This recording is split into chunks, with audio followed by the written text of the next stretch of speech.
प्रिय विद्यार्थियों, आज हम environmental studies, pollution, climate change and safety management, हम इस कोर्स के आज 22वें लेक्चर में पहुंचे हैं। ये हमारा 22वां अध्याय है, जिसमें हम वेस्ट वाटर ट्रीटमेंट, जो भी अपशिष्ट जल है, उनके ट्रीटमेंट प्रोसेस के बारे में जानेंगे। मैं डॉक्टर शुभा दीवान आपका स्वागत करती हूँ इस लेक्चर के लिए। पिछले व्याख्यान में हमने जल प्रदूषण के बारे में जाना था। जल प्रदूषण की मूल बातें, उनके कौन कौन से प्रदूषक के प्रकार हैं, उनकी प्रकृति, सबका अध्ययन हमने किया था। इस व्याख्यान में हमने जो पिछले लेक्चर में देखा कि जल प्रदूषण कैसे होता है, फिर उससे जो अपशिष्ट जल निकला है, मतलब सीवेज से या फिर इंडस्ट्रीज से जो भी वहाँ से जल निकला, जो एफ्लुएंट निकला, वो उसको हम कहाँ छोड़ा जाता है? वो छोड़ा जाता है आसपास के जो जल निकाय हैं उसमें। तो ये जो जल है, अपशिष्ट जल है, इसको पहले इनका उपचार करना ज़रूरी है। तो ये व्याख्यान हमारा इस बारे में है। तो इस व्याख्यान को जारी रखते हुए हम अध्ययन करेंगे कि सीवेज या औद्योगिक अपशिष्टों का उपचार कैसे किया जाता है, ताकि उन्हें पास के जल निकायों में, एनवायरनमेंट में छोड़ा जा सके। तो आइए शुरू करते हैं आज का लेक्चर, जिसमें हम ये जानेंगे कि अपशिष्ट जल के संदूषक कौन कौन से हैं, क्या क्या चीज़ें उसमें पाई जाती हैं। अपशिष्ट जल के भौतिक और रासायनिक विशेषताओं के बारे में हम जानेंगे। अपशिष्ट जल के उपचार की विधियों का अवलोकन हम करेंगे। इसी बारे में हमारा आज का वीडियो है, जिसमें जो 3 टाइप के उपचार हैं, उसमें से जो प्राथमिक उपचार है उसके बारे में ये वीडियो बनाया गया है। पहला है प्राथमिक उपचार, जिसके अंदर हम जानेंगे स्क्रीनिंग, ग्राइंडिंग, ग्रिट हटाना, फ्लोक्यूलेशन, फ्लोटेशन, अवसादन या क्लैरिफायर्स, इनके बारे में हम आज इस वीडियो में जानेंगे। तो देखते हैं हम इसका अपशिष्ट जल का उपचार कैसे किया जाता है। सबसे पहले जो हमारी जनसंख्या बढ़ती जा रही है और जो शहरीकरण हो रहा है, इससे पर्यावरण में छोड़े गए कचरे की मात्रा में वृद्धि होती जा रही है। जनसंख्या बढ़ने से जो सीवेज, म्युनिसिपल वेस्ट वाटर है, वो ज़्यादा बढ़ गया है, और शहरीकरण की वजह से म्युनिसिपल वेस्ट वाटर बढ़ रहा है, औद्योगिकरण भी हो रहा है, जिसकी वजह से उद्योग भी बढ़ रहे हैं। तो सभी से जो अपशिष्ट जल है उसकी मात्रा क्या हो रही है? धीरे धीरे बढ़ती जा रही है। तो उपचार के तकनीक भी उस सबसे बढ़ाना पड़ता है। तो घरेलू उपयोग या उद्योगों से निकलने वाले अपशिष्ट जल को पर्यावरण में छोड़े जाने से पहले इनका उपचार करना ज़रूरी है। इस प्रकार 2 जगह से जो हमें अपशिष्ट जल मिल रहा है, उसके अंतर्गत इनको 2 भागों में हम वर्गीकृत कर सकते हैं: नगरपालिका अपशिष्ट या फिर औद्योगिक जल अपशिष्ट।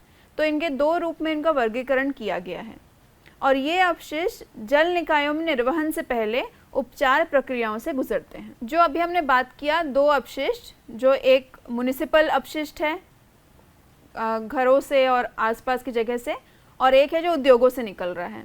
दोनों के जो अपशिष्ट हैं, इनमें कई चीज़ें समान हैं और बहुत अंतर भी हैं। तो दोनों में कुछ इनके ट्रीटमेंट का भी, जो उपचार का भी तरीके हैं, वो भी कुछ तो आम हैं जो दोनों में समान हैं। लेकिन अगर औद्योगिक अपशिष्ट की बात करें तो उसमें कुछ ऐसी चीज़ें पाई जाती हैं जो हमारे घरेलू अपशिष्टों से निकलने जो जल निकल रहा है उसमें नहीं होती। तो उनके लिए अलग विशिष्ट उपचार की आवश्यकता होती है।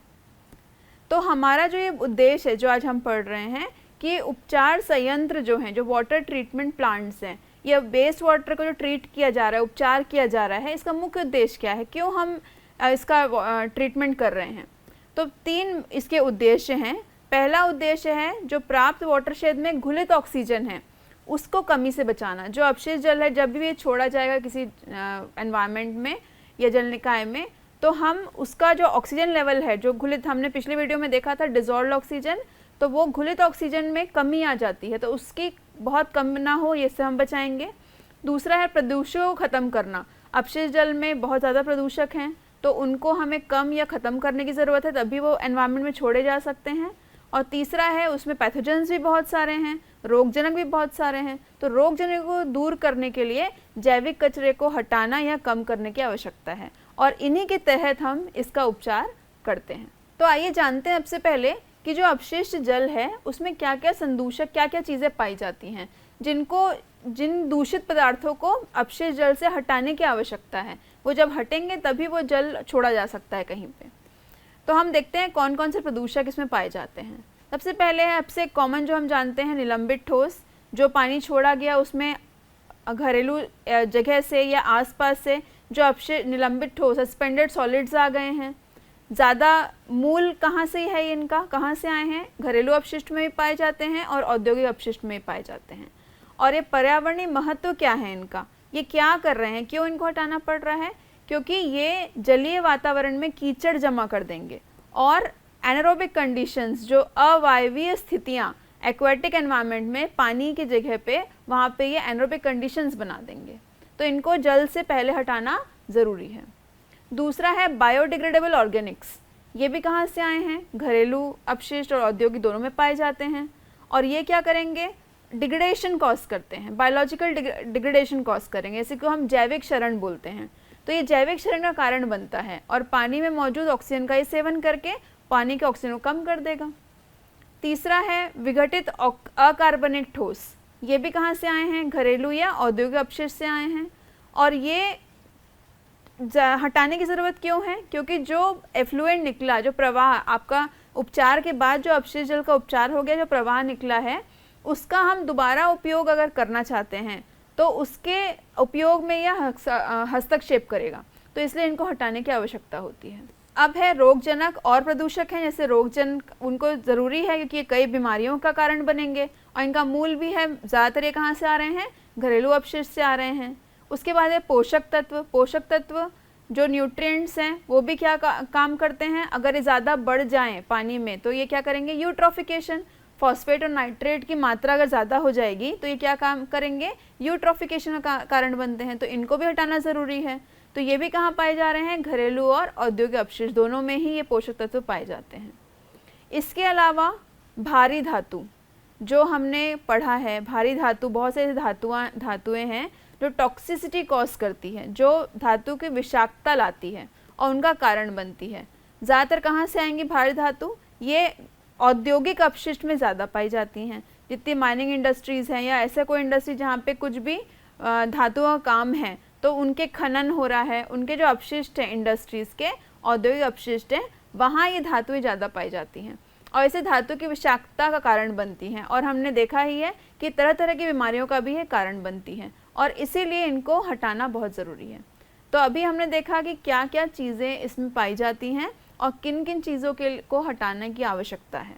चलिए आगे बढ़ते हुए हम देखते हैं कि अपशिष्ट जल की भौतिक और रासायनिक विशेषताएं क्या हैं। तो उपचार प्रक्रिया की जब योजना बनाई जाती है या योजना बनाना है तो उससे पहले अपशिष्ट जल की कई भौतिक और रासायनिक विशेषताओं का मूल्यांकन करना आवश्यक है।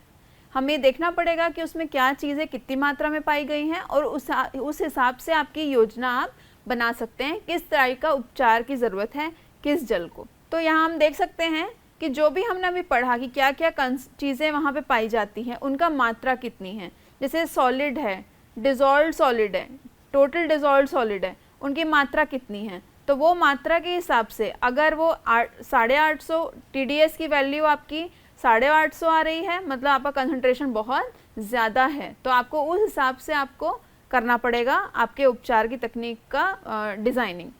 उसके बाद सस्पेंडेड सॉलिड कितना है, वो भी अगर 350 से, ये चार्ट आपके सामने है आप देख सकते हैं, सस्पेंडेड सॉलिड भी 350 ज़्यादा है, मतलब आपका सीवेज जो आपका वेस्ट है वो बहुत स्ट्रॉन्ग वेस्ट है। इसके अलावा BOD कितना है? BOD 5 दिन में निकाला जाता है 20 डिग्री सेंटीग्रेड में आपके जल को रख के। उसमें भी देखा गया है कि 400 से ज़्यादा अगर उसका BOD आया है मतलब सीवेज बहुत स्ट्रॉन्ग है, जो भी आपका अपशिष्ट जल है वो बहुत स्ट्रॉन्ग कंसंट्रेशन रख रहा है। इसमें केमिकल ऑक्सीजन डिमांड भी निकाला जाता है, जिसमें भी 1000 की वैल्यू अगर दी हुई है तो बहुत ज़्यादा स्ट्रॉन्ग कंसंट्रेशन में प्रेजेंट है। नाइट्रोजन देखा गया है, नाइट्रोजन में हम ऑर्गेनिक नाइट्रोजन देखते हैं, फ्री अमोनिया देखते हैं, सभी टाइप के उसके सब्स्टिट्यूट देखते हैं, नाइट्राइट, नाइट्रेट, इन सब की वैल्यू का भी अवलोकन करना पड़ता है। फॉस्फोरस को देखा गया है, इसका ही मापन करना होता है। ऑर्गेनिक फॉस्फोरस, इनऑर्गेनिक फॉस्फेट्स, इनका क्या नाप है, इनका भी नाप अगर फॉस्फोरस टोटल फॉस्फेट अगर 15 की वैल्यू से भी ज़्यादा है कंसंट्रेशन उसका, इसका मतलब है आपका जो अपशिष्ट जल है उसमें बहुत ज़्यादा मात्रा में पाया जा रहा है फॉस्फोरस और वो बहुत ही स्ट्रॉन्ग फॉस्फोरस है, स्ट्रॉन्ग अपशिष्ट बन गया है। इसके अलावा क्लोराइड्स हैं, इनकी अल्कलिनिटी भी देखी जाती है और बहुत सारी ऐसी चीज़ें हैं जिनका मापन करना ज़रूरी है। जो अपशिष्ट जल है वो हम देख के ही समझ जाते हैं। अगर इसका कलर ऑर्डर की बात करें तो भी हम देख के समझ जाते हैं कि कलर अगर चेंज हुआ है, ऑर्डर अगर चेंज हुआ है, इसका मतलब है कि वो जल कितना प्रदूषित है। तो आइए अब जानते हैं अपशिष्ट जल के उपचार की विधियां क्या हैं। तो जो अपशिष्ट जल है इनके उपचार की 3 स्टेप्स हैं, 3 स्टेजेस हैं। पहला है प्राथमिक उपचार जिसको हम प्राइमरी ट्रीटमेंट बोलते हैं, दूसरा है माध्यमिक उपचार जिसको हम सेकेंडरी ट्रीटमेंट बोलते हैं, और तीसरा है तृतीयक उपचार जिसको हम टर्शरी ट्रीटमेंट बोलते हैं। तो ये जो 3 चरण हैं ये क्या क्या चीज़ें अलग कर रहे हैं ये समझेंगे हम लोग। सबसे पहले प्राइमरी उपचार।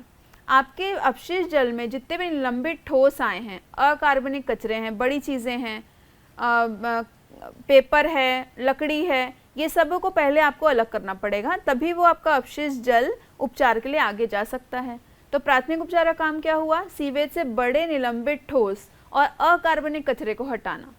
ठीक है। दूसरा है जब ये जल से सब कचरा हट गया, जितने बड़े बड़े कचरे हैं, बड़े ठोस चीज़ें हैं वो हट गई, अब आया माध्यमिक उपचार। यहाँ पे जो ऑर्गेनिक वेस्ट है उसके अंदर जो कार्बनिक पदार्थ हैं उनको कम करना पड़ता है। यहाँ हम बहुत सारे माइक्रोऑर्गेनिजम्स भी यूज़ करते हैं जिससे हम उसके ऑर्गेनिक प्रोडक्ट, जो ऑर्गेनिक पदार्थ हैं, उसके कार्बनिक पदार्थ हैं, उनका डिग्रेडेशन कर सकें।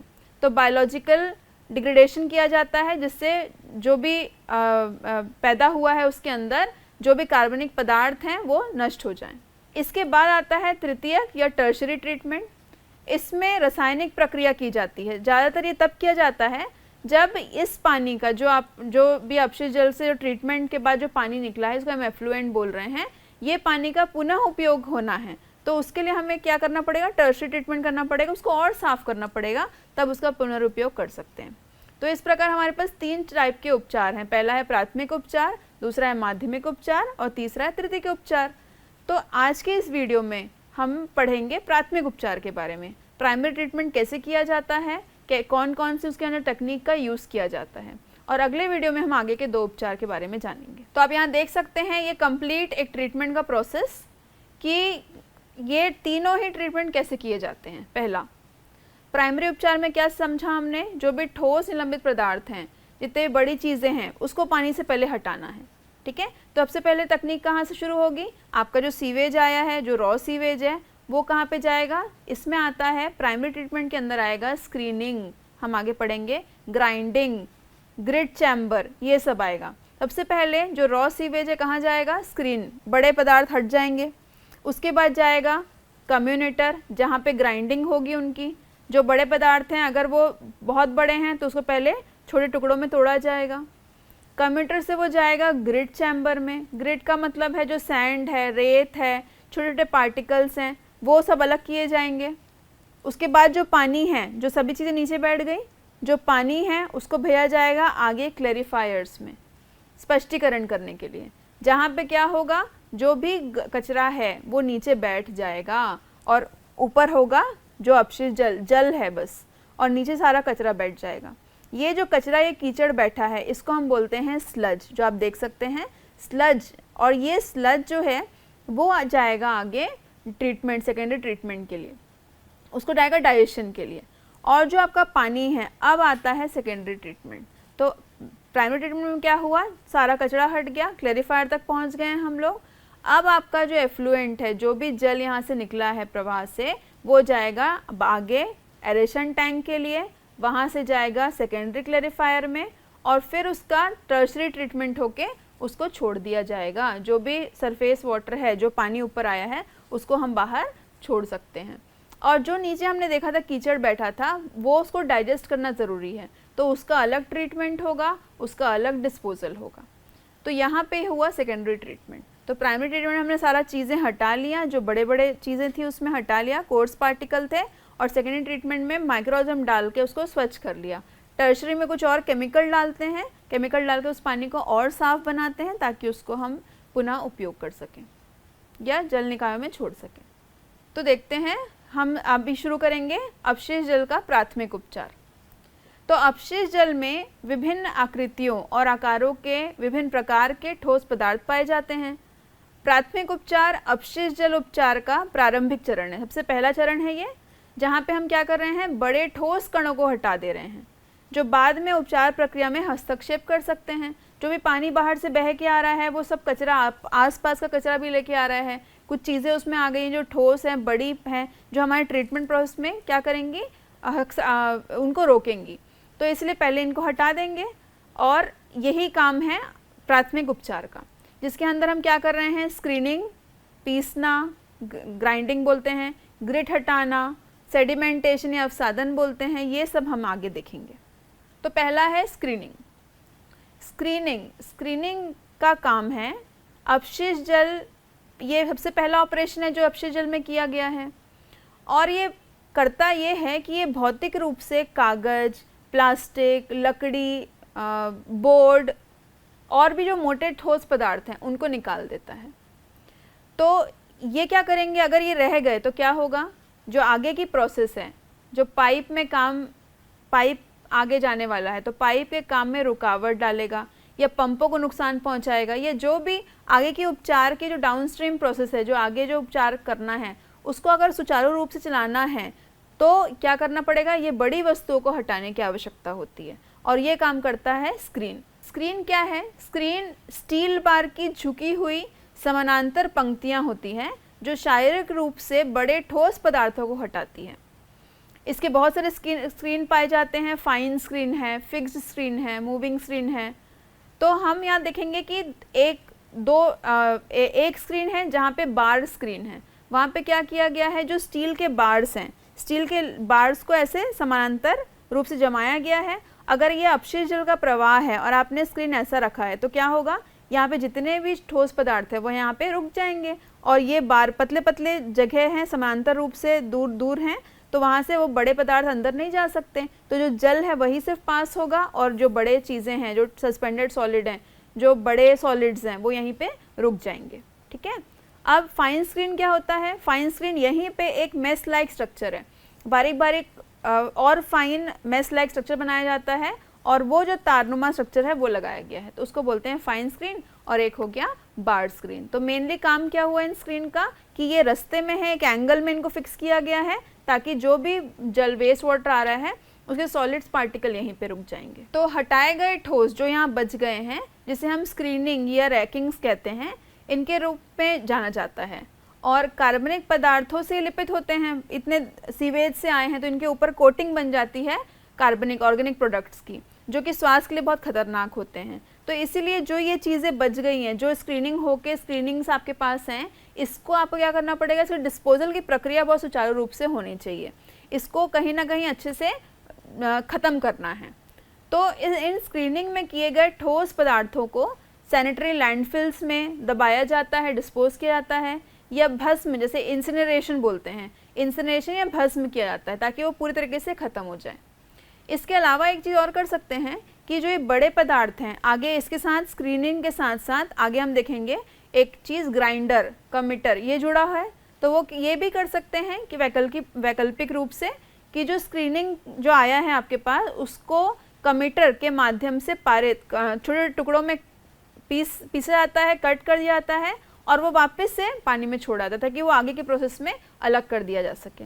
तो ये भी प्रभावशाली चैनल में वापस आगे आ जाएगा। नेक्स्ट है ग्राइंडर। दूसरा है हमारा, जैसे ये स्क्रीनिंग हुआ, बड़े चीज़ें निकल गई, अब है ग्राइंडर। ग्राइंडर क्या करेगा, नाम से समझ में आ रहा है हमको कि कोई चीज़ जो बड़ी है उनको क्या करेगा, ये छोटे छोटे टुकड़ों में तोड़ देगा। तो ग्राइंडर अपशिष्ट धारा के बाद उपचार से पहले बड़े ठोस पदार्थों को छोटे कणों में बदल देता है। यह विधि डाउनस्ट्रीम संचालन में सुधार करती है और औद्योगिक प्रवाह में विभिन्न आकार के कणों के कारण उत्पन्न होने वाली समस्याओं को समाप्त कर देती है। जो हमने पहले भी देखा कि अगर कोई चीज़ें आ गई हैं तो आपके पाइपलाइन या आगे जो भी उपचार हैं वो क्या हो जाएंगे, उसमें समस्याएं आ जाएंगी, तो ये उनको रोक देती है। तो इसमें जो श्रेडिंग डिवाइस है जो कट कर रहा है उसको हम बोलते हैं कम्यून्यूटर। तो ये कम्यून्यूटर नामक एक श्रेडिंग डिवाइस है जो प्रवाह पथ के पार स्थित होता है और जो मोटे कणों को आकार में लगभग 1/4 छोटे टुकड़ों में काट देता है। जितना बड़ा कण है उसका कम से कम 1/4 पार्ट में छोटे छोटे टुकड़ों में वो काट देता है। और कंप्यूटर का मूल भाग क्या होगा, इसमें स्क्रीनिंग होगा, जो स्क्रीन करेगा, रोक देगा, और दूसरा जो उसको दांत होंगे उसमें कटिंग टीथ होगा जो उसको काट देगा। तो ग्रिड चैम्बर मतलब ये ग्रिट जो ग्राइंडिंग है वो कैसा हो सकता है, हॉरिजॉन्टल भी हो सकता है, फ्लोर ग्रिड चैम्बर भी पाए जाते हैं, एरेटेड ग्रिड चैम्बर भी पाए जाते हैं, जो कम्युनिकेशन के बहुत सारे प्रकार हैं। अब आते हैं तीसरे में, ग्रिट हटाना। अब क्या हुआ, हमने बड़े ठोस पदार्थ को अलग कर दिया, पानी आ रहा है, लेकिन अभी भी इसमें क्या है, बहुत से छोटी चीज़ें हैं जो स्क्रीनिंग से भी पास हो चुकी हैं। क्या हो सकता है ये, तो जो नगर पालिका अपशिष्ट जल है इसमें बड़ी संख्या में अकार्बनिक अपशिष्ट भी होते हैं। तो बड़े पदार्थ तो हमने ठोस निकाल दिए, अब क्या बचा, रेत, कांच, अंडे के छिलके, धातु, प्लास्टिक के टुकड़े, छोटे छोटे हैं, वो पार कर गए स्क्रीनिंग को। अब ग्राइंडिंग से भी आगे आ गए, तो अब क्या करना पड़ेगा, ये सबको आपको हटाना पड़ेगा ताकि ये भी आके आपके आगे के पाइपलाइन में बाधा उत्पन्न न करें। तो ये जो हैं उनका अपशिष्ट जल में बहुत ज़्यादा मौजूद होते हैं। और ग्रिट हटाना, जो ग्रिट है ये इसका काम ये क्या है, जो इसमें मेनली क्या होते हैं, इनऑर्गेनिक अपशिष्ट होते हैं, अकार्बनिक अपशिष्ट होते हैं, जिसको हमको हटाने की ज़रूरत होती है। तो अपशिष्ट जल के अकार्बनिक कचरे को हटाने का काम ग्रिट हटाने की तकनीक के माध्यम से किया जाता है। और ये क्या करते हैं, पंप क्षति को रोकने के लिए इन सामग्री को हटाना बहुत ही आवश्यक है।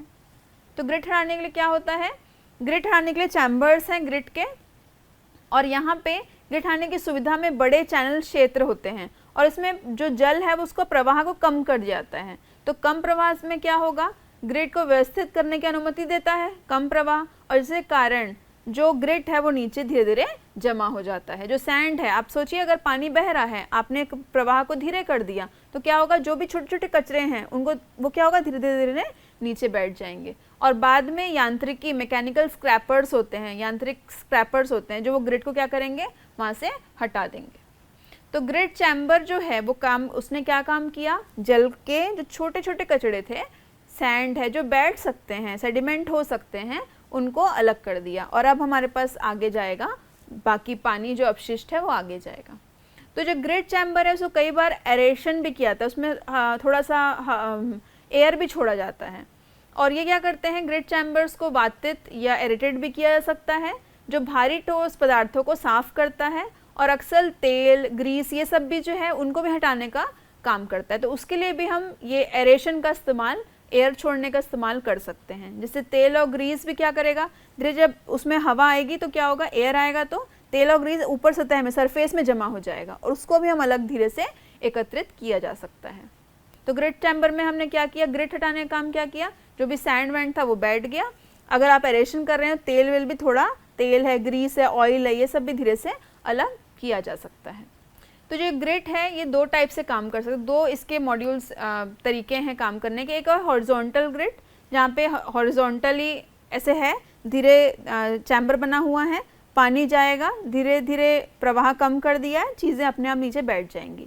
दूसरा है वर्टेक्स, वर्टेक्स मतलब भंवर, भंवर के रूप में, ऐसा जो आप देख सकते हैं यहाँ पे कि आप जो पानी है वो छोड़ा गया, जो भी आपका सेडिमेंट है, ग्रिट है, उसका भंवर बनेगा, वर्टेक्स होगा, और ग्रेविटेशनल फोर्स जो है उसकी वजह से वो नीचे बैठ जाएगा और पानी आगे बढ़ जाएगा।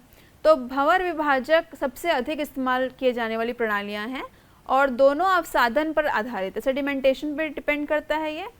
तो भंवर विभाजक क्या करता है, अपशिष्ट जल में एक भंवर के आकार के टैंक में स्पर्श रेखा से प्रवेश करता है, और ग्रेविटेशनल फोर्स जो है, जो बल है, उसके द्वारा ग्रिट को अलग करने में सहायता करता है। अब आते हैं फ्लॉक्यूलेशन। अब ये एक भी प्रक्रिया है जो की जाती है। इसमें क्या होता है कि जो आपके बहुत ही महीन, जो छोटे छोटे सस्पेंडेड पार्टिकल्स है, सस्पेंडेड सॉलिड हैं, जो ये प्रक्रियाओं से अलग नहीं हो पाए, है ना। तो अपशिष्ट जल में सामान्यतः बहुत महीन निलंबित ठोस हैं, अकार्बनिक और कार्बनिक कण हैं, धातु हैं, और भी बहुत सारी अशुद्धियाँ हैं। इनके छोटे आकार और सतह चार्ज की उपस्थिति कारण ये क्या है, छोटे भी हैं और इनके सरफेस में चार्ज प्रेजेंट है। तो ये चार्ज की वजह से ये कणों को अपशिष्ट जल से अलग करना बहुत मुश्किल हो जाता है। तो इसके लिए हम क्या करते हैं, फ्लॉक्यूलेशन का यूज़ करते हैं। फ्लॉक्यूलेशन क्या है, औद्योगिक अपशिष्ट जल में मौजूद निलंबित और घुलित ठोस जो हैं, कोलॉइड्स हैं, कार्बनिक पदार्थ हैं, इनको हटाने के लिए इस्तेमाल करते हैं।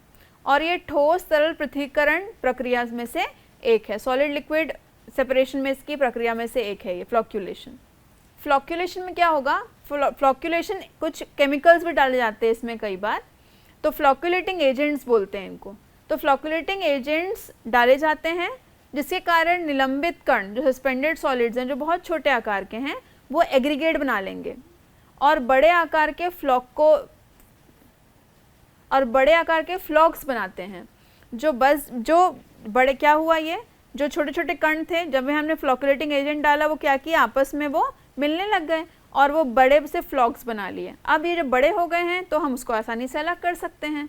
अगर सेडिमेंट करने छोड़ोगे तो नीचे बैठ जाएंगे और बाद में आप उसको अपशिष्ट जल से अलग कर सकते हैं। तो इस विधि का प्रयोग विभिन्न प्रकार के अपशिष्ट जल, जैसे बहुत सारे मिल्स में किया जाता है। तेल मिल प्रवाह जो निकला है, कपड़ा के मिल के जो अपशिष्ट जल है, पेपर मिल है उसके जो अपशिष्ट जल है, इनके उपचार के लिए इस फ्लॉक्यूलेशन प्रोसेस का उपयोग किया जाता है। इस प्रक्रिया में धीमी गति से जो इम्पेलर्स है, जो उनको हिला सकते हैं, उनको भी डाला जाता है।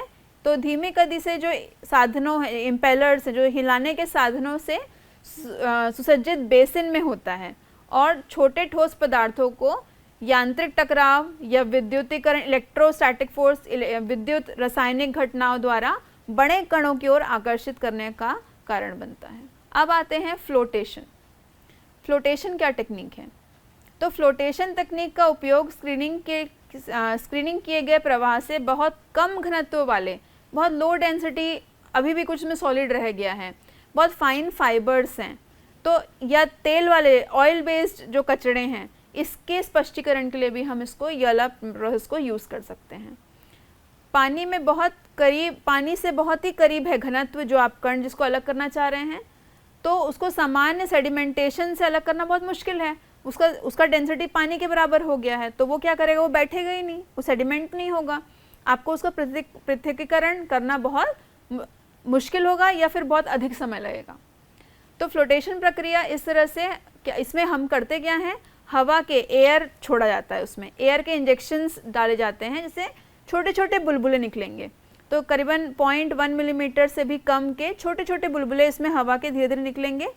इससे क्या होगा, इस प्रक्रिया से जो निलंबित ठोस हैं, जिसके पास पानी से कम विशिष्ट गुरुत्व है, इस सतह पर तैरने लगेंगे, तैरते हैं, और इसको फिर स्किमर की सहायता से हम क्या कर सकते हैं, हटा सकते हैं। तो फ्लोटेशन हमने क्यों किया? फ्लोटेशन जो टेक्निक है, इसमें हमने क्या किया है कि जो आपके पास एफ्लुएंट है उसमें आपने क्या किया है, थोड़ा थोड़ा एयर छोड़ा, और जो एयर आपने छोड़ा है उसकी वजह से छोटे छोटे पार्टिकल थे जिसका डेंसिटी बहुत ही कम था, वो बाकी प्रक्रियाओं से अलग नहीं हो पाए थे, ये धीरे धीरे ऊपर आ गए, और ऊपर आने के बाद क्या होगा, इसको आप वहाँ से। तो फ्लोटेशन के दो तरीके हैं, एक है डिस्पर्स्ड एयर और एक है डिसॉल्व्ड एयर मेथड। डिस्पर्स मतलब बिखरी हुई हवा है। तो इसमें क्या होगा, ये जो मेथड है इसमें हवा को एक परिक्रामी प्रेरित करने वाला इम्पेलर या डिफ्यूज़र के माध्यम से सीधे छोड़ा जाएगा आपके तरल पदार्थ में, और ये वहाँ पे जाके फ्लोटेशन कॉज करेगा। और दूसरा है डिसॉल्व्ड एयर मेथड। इसमें क्या है, विघटित वायु के तैरने में हवा को कोई वायुमंडलों के दबाव में अपशिष्ट जल के संपर्क में लाया जाता है, और जहाँ पे हवा घुल जाती है और इससे वो धीरे धीरे बबल्स बनाती है। ठीक है, तो ये दो तरीके हैं फ्लोटेशन के। तो फ्लोटेशन से हम बहुत ही लो डेंसिटी पार्टिकल्स को भी सेपरेट कर सकते हैं। अब आते हैं, हमने जितनी चीज़ें हम कर सकते थे ये ट्रीटमेंट में, हमने देखा कि सारी चीज़ें हमने सेपरेट कर ली, अलग कर लिया सारे उपचार से। अब जो मेन उसका कचरा है वो क्या होगा, अब पानी को हम छोड़ देंगे एक बड़े से टैंक में, जहाँ पे होगा सेडिमेंटेशन या अवसादन की प्रोसेस। ये प्रक्रिया क्या है, तो अवसादन पानी और अपशिष्ट जल उपचार में सबसे व्यापक रूप से इस्तेमाल किए जाने वाली इकाई संचालन है। माध्यमिक उपचार प्रक्रियाओं में कार्बनिक भार को कम करने के लिए, अब ये जो पानी क्या जाएगा, प्राइमरी ट्रीटमेंट के बाद कहाँ जाएगा, सेकेंडरी या माध्यमिक उपचार के लिए जाएगा। तो वहाँ पे जो कार्बनिक भार है वो बहुत ज़्यादा होगा, जितने कार्बनिक प्रोडक्ट्स हैं वो चले जाएंगे, उनको थोड़ा कम करने के लिए हम यहाँ पे सेडिमेंटेशन की प्रक्रिया करते हैं। तो माध्यमिक उपचार प्रक्रियाओं में कार्बनिक भार को कम करने के लिए या फिर बसने योग्य जो बैठ जाएं, मतलब जो सेडिमेंटेशन हो सके, सेटलेबल जिसको हम बोलते हैं, तो जो भी बैठने योग्य अकार्बनिक सामग्री है उसको हटाने के लिए प्राथमिक उपचार के अंतर्गत ये वाला प्रोसेस किया जाता है।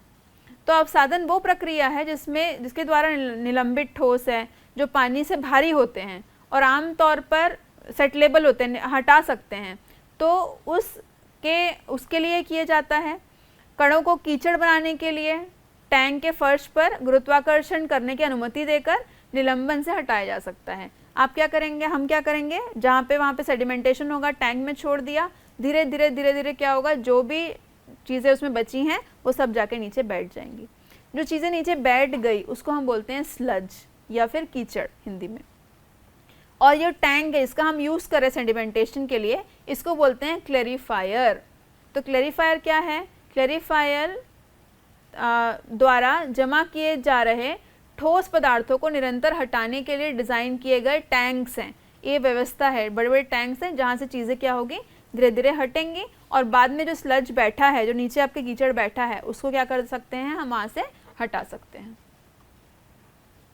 तो कीचड़ या स्लज क्या है, जो टैंक के तल पर बसी केंद्रित अशुद्धियाँ हैं, और जबकि जो चीज़ें ऊपर आ गई हैं वो क्या है, मैल या स्कम बोलते हैं।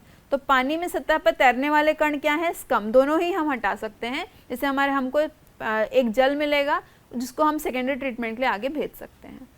तो टैंक के तल में पर बनने वाले कीचड़ को वैक्यूम सक्शन के द्वारा, जो नीचे बैठ गया स्लज, उसको हटाने की आवश्यकता है। वैक्यूम सक्शन के द्वारा निकासी के लिए टैंक के तल पर एक निर्वहन बिंदु पर ले जाकर अंडरफ्लो के रूप में हटा दिया जाता है। तो ये जो भी उपचार हमने पढ़ा, जो प्राइमरी ट्रीटमेंट यहाँ पे खत्म होता है, तो प्राइमरी ट्रीटमेंट में हमने पढ़ा, मेन ठोस चीज़ें निकाल दी, सस्पेंडेड पार्टिकल निकाल दिए, सॉलिड निकाल दिया, और जो भी उसके अंदर जितनी भी चीज़ें अभी भी थी डिजॉल्व, उसको थोड़ा देर छोड़ दिया क्लैरिफायर्स में सेडिमेंटेशन के लिए, वो नीचे बैठ गई। जो नीचे कचरा बैठ गया उसको बोला गया स्लज।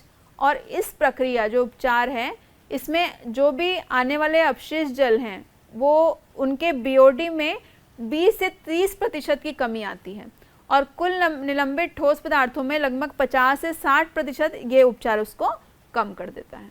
तो अब ठोस पृथक्करण हमने कर लिया। इसके बाद कार्बनिक अपशिष्ट जो है उसमें भंग अस्थिर घटकों को हटाने के लिए आगे इलाज किया जाना है, और ये होगा माध्यमिक उपचार से, जो इसका व्याख्यान हम अगले लेक्चर में हमारे करेंगे। तो आगे हैं कुछ रेफरेंसेस, ये बुक आप यूज़ कर सकते हैं आगे का, अगर आपको कुछ पढ़ना है इनसे रिलेटेड। जैसे इंदुशेखर ठाकुर द्वारा लिखी गई एक बहुत अच्छी बुक है एनवायरमेंटल बायोटेक्नोलॉजी की, पीवी रॉ एंड उनके साथियों द्वारा लिखी गई एक एनवायरमेंटल इंजीनियरिंग की बुक है, ये भी आप रेफ़र कर सकते हैं।